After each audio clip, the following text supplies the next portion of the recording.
Chapter 2: The Quest for God. A project was set up to try to find this twin universe that Newman claimed to be the eternal home of all our ancestors. I went back with Lucy through the black hole in the search of Newman's mythical twin universe. We went back to the bottom world where we were able to convince enough people to form an expedition to explore the edge of our universe for its twin, as Newman prophesied. It was dangerous, unknown territory. Leaving the universe from its edge was not possible.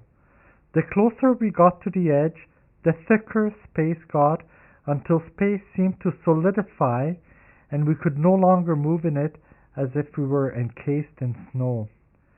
We had to be pulled out by our colleagues. The laws of inertia stopped outside the universe.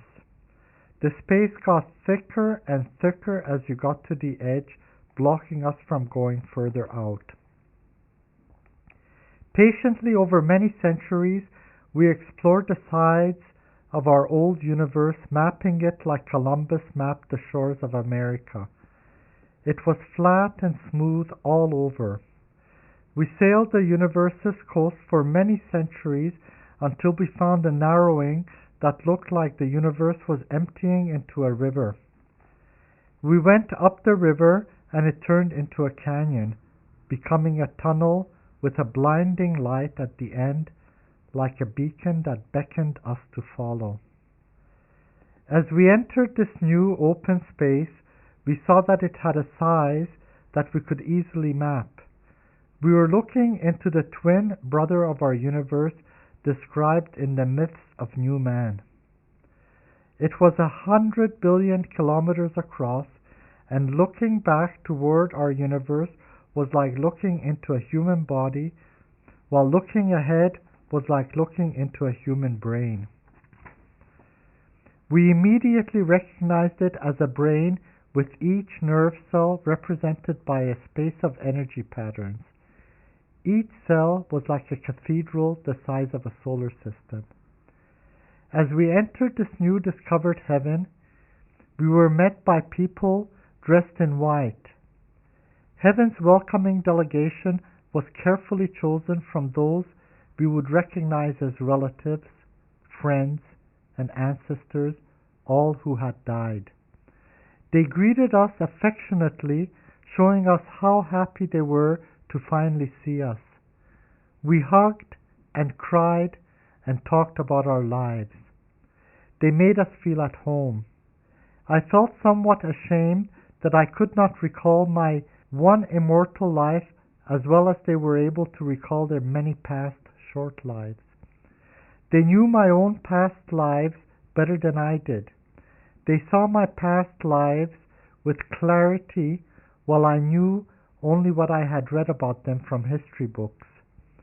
Then they explained to us how heaven worked. They took us to our place in heaven, our own cathedral. They were ruins left abandoned for too long. They lay abandoned, deserted, the past 10,000 years. When we wanted to enter, they told us that the price to enter was death.